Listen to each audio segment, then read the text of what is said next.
pemerintah mengambil sikap sekarang, dia memilih tidak menaikkan BBM dan pasti akan menambah beban fiskal. Oke? Karena dia tidak menaikkan BBM, dia pilih itu. Sangat jelas sekali ya terbaca bahwa di Indonesia ini ada pihak-pihak yang menginginkan terjadi chaos di bulan April, terutama terkait dengan kenaikan BBM yang tidak jadi naik. Dan pihak-pihak yang menginginkan chaos ini sangat kecewa dengan keputusan pemerintah yang sampai dengan saat ini BBM ternyata nggak naik. Kita ketawain aja dulu ya.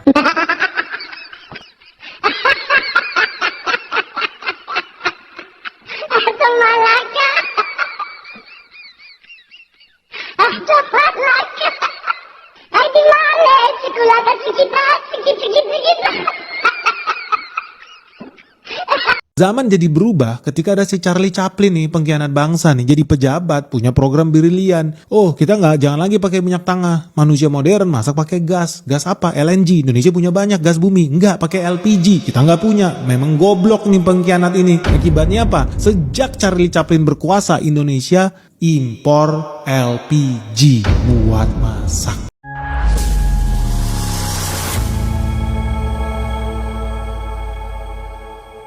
Assalamualaikum warahmatullahi wabarakatuh, saudara-saudaraku sebangsa dan setanah air ya. Dimanapun kalian berada, semoga kalian selalu dalam kondisi sehat walafiat. Berjumpa lagi dengan saya di Gaspol Update. Kami bukanlah buzzer pihak manapun, kami hanya menyajikan keputusan ada di tangan Anda. Teman-teman, ini ada video yang menurut saya cukup menarik ya, yakni tentang si kacungnya Chaplin ya. Kalau konten sebelumnya ini tentang si Chaplin, ini tentang si kacungnya Chaplin.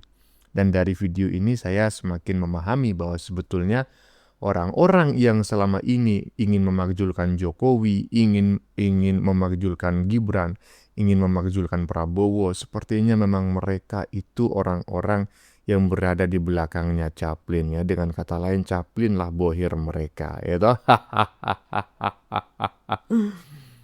Aduh. Intinya kacungnya si Chaplin ini ya membeberkan isu-isu dengan logika-logika terbalik ya teman-teman ya. Katanya pemerintah itu sedang menipu rakyat ya kan. Harga minyak dunia naik ya kan, per barrel ya, per tong ya kan, per drum. Lah Indonesia kalau tidak menaikkan harga BBM ya, negara kita dapat duit dari mana untuk menutupi subsidi itu? Duitnya ya dari menyita aset-aset koruptor kelas kakap ya kan, termasuk sebentar lagi asetnya si Chaplin yang akan disita oleh pemerintah. Harga BBM naik salah, nggak dinaikkan, masih saja disalahkan, koclak. Iya, sebetulnya sih bisa ditebak ya.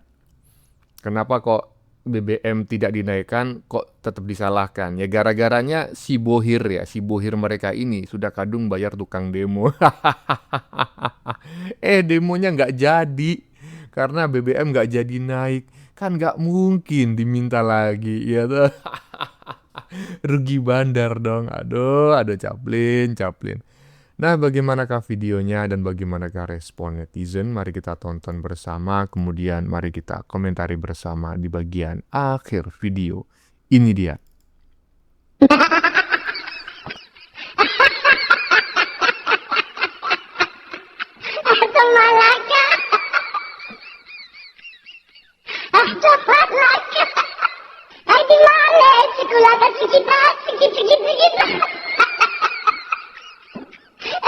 Baru di negeri Konoha, harga BBM naik, senengnya bukan main. Tapi harga BBM tetap nggak naik, marah-marah dan protes. Konoha. Ya, ini adalah sebuah anomali, tetapi kita tidak boleh memandang ini sebagai sebuah anomali. Enggak, ini bukan anomali, ya kan? Kalau memang benar-benar masyarakat itu marah-marah, ya itu baru anomali. Tapi masalahnya yang marah-marah ini hanyalah oknum-oknum tertentu.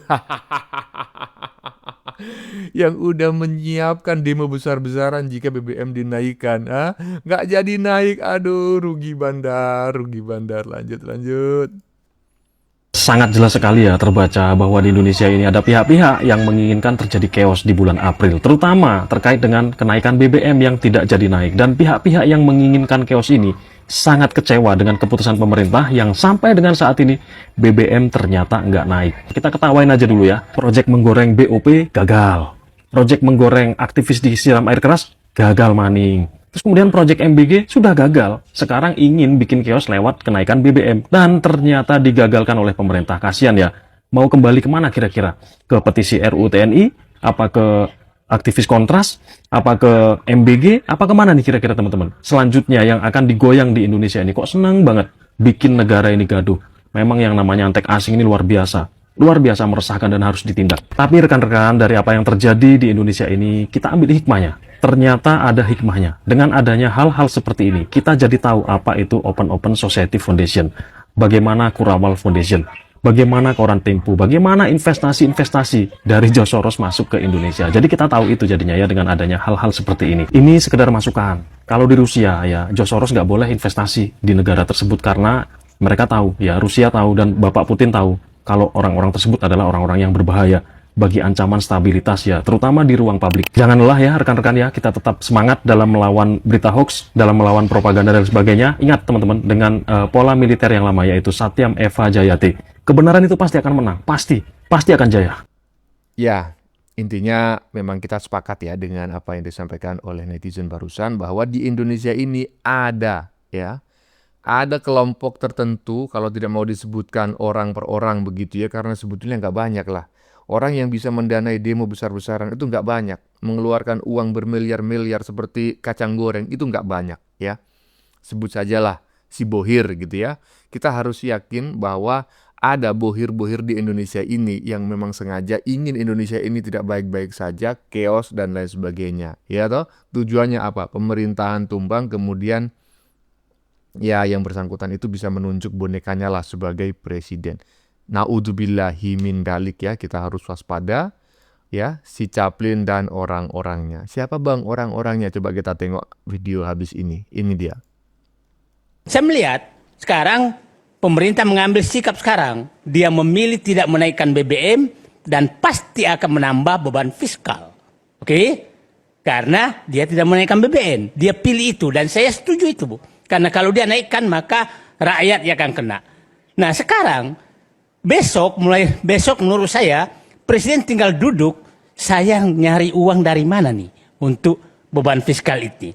Oke? Nah, beban fiskal dari mana? Yang saya katakan tadi, batu bara yang dapat windfall, naikkan pajak ekspornya. Naikkan produksinya dari 600 juta ton menjadi kembali mendekati 2025 800 juta ton. Maka itu akan menambah pendapatan. Pungut semua pajak-pajak yang dibebaskan sekarang. Nikel naikkan, semua naikkan. Nah, itu enggak masalah karena itu tidak terkait dengan rakyat. Dan saya pertambang juga enggak masalah karena windfall. Pada saatnya membuat studi kelayakan, harga tidak segitu adalah sangat naif kalau ada windfall tidak dipungut negara. Windfall itu bahasa Indonesia rezeki nomplok gitulah kurang. Rezeki nomplok, rezeki nomplok. Nah, rezeki nomplok dari perang. Nah, jadi menurut saya tinggal duduk itu dari batu bara dapat berapa, dari tembaga dapat berapa, dari nikel dapat berapa, dari boksit dapat berapa, itu gunakan semua untuk menutupi beban fiskal. Kalau perlu ada lebihnya, bayar utang supaya beban utang berkurang. Ini bang orangnya si Chaplin, saya nggak ngomong ya. Silakan nilai sendiri ya. Saya cuma ingin ngomong begini. Ini orang apa aja itu so ahli gitu loh, gitu. Ngomongin ijazah Jokowi, maca ahli. Ngomongin pagar laut, dia maca ahli, ya kan? Banyaklah semuanya ahli dia. Termasuk barusan kalau BBM naik, katanya fiskalnya beginilah, membebani fiskal segala macam. Kau paham apa tentang fiskal? Kau belajar di mana tentang ilmu ekonomi? Dari sini kita bisa menilai bahwa sebetulnya orang-orang yang bacot ini, mereka berangkat dari kekosongan ilmu pengetahuan. Mereka terlihat pintar karena memang ada orang di balik layar yang menyiapkan narasi-narasi. Ya, coba tengok ini si tukang gaduh ini, dia paham apa tentang ekonomi, tapi dia saat ini ngomongkan tentang fiskal. Gitu? Jika BBM tidak dinaikkan, beginilah begitulah. Bilang aja, kalau BBM tidak dinaikkan, kau tidak dapat cuan. Ya, nggak ada materi yang kau gunakan untuk menyerang pemerintah. Aduh, gaduh, lanjut. Tentang BBM, bahan bakar minyak, yang sekarang ini mengalami masalah kenaikan harga akibat perang di Timur Tengah itu. Maka untuk mengatasi itu, jalan yang pertama yang baik kita laksanakan, harus kita laksanakan, ialah menyelesaikan harganya sesuai dengan harga internasional itu. Karena ada dua hal. Dengan menaikkan harganya, maka subsidi kita berkurang, sehingga fiskal kita tidak terbebani terlalu besar. Kedua, justru kalau kita naikkan harganya, maka pemakaian BBM akan berkurang. Orang akan menghemat. Dan ketiga, yang memakai BBM itu yang punya mobil dan motor. Dan tentu lainnya. Bagi yang punya mobil tentu mampu untuk membeli dengan harga yang motor tentu menghemat. Jangan banyak bepergian. Pengalaman di negara-negara ASEAN seperti Thailand, Malaysia, Vietnam menaikkan itu tidak ada reaksi demo di masyarakat karena masyarakat memahami bahwa itu bukan ini faktor eksternal yang tidak bisa ditunda, faktor eksternal yang tidak bisa diatasi oleh pemerintah. Jadi untuk stabilitas ekonomi kita, itu langkah itu harus menjadi pertimbangan. Justru pertama untuk mengurangi subsidi, dan yang kedua justru untuk mengurangi penggunaan BBM itu. Karena kalau BBM murah, orang akan bepergian seenaknya. Orang memakai seenaknya kalau BBM murah, seperti sekarang ini. Akibatnya kita alami kemacetan di mana-mana. Akibat orang pemakaian dengan murah gitu.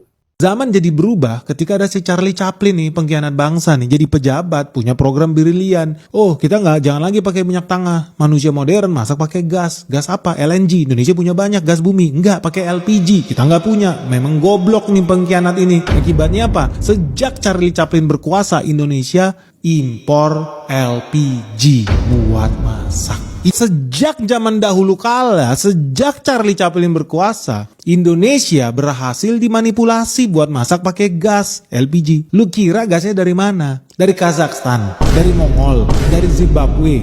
Enggak bro, fakta berbicara. Ada nggak ada Donald Trump? Ada nggak ada perang dagang ini? Udah paham ya? Udah ngerti ya? Siapa sebetulnya dalang di balik dalang di negeri ini yang suka menyengsarakan rakyat ya? Dari minyak tanah diganti gas. Gasnya bukan milik sendiri, impor dari Amerika. Siapa yang melakukan? Siapa yang mendapatkan cuan? Inilah politikus-politikus busuk ya yang berlatar belakang pengusaha. Makanya saya sependapat dengan seorang budayawan yang mengatakan bahwa kita jangan alergi dengan kasta. Kasta itu tidak untuk merendahkan orang lain, gitu. Tidak, tapi kita untuk mengidentifikasi seseorang itu layak di bidang apa. Jangan pernah menjadikan seorang pengusaha, seorang berkasta waisa menjadi pejabat. Karena nanti pikirannya cuma cuan, dan cuan. Iya toh? Iya, terbukti. Bagaimana menurut kalian? Keputusan ada di tangan Anda. Silakan tulis pendapat Anda di kolom komentar, baik Anda yang setuju maupun yang tidak setuju dengan isi konten ini ya.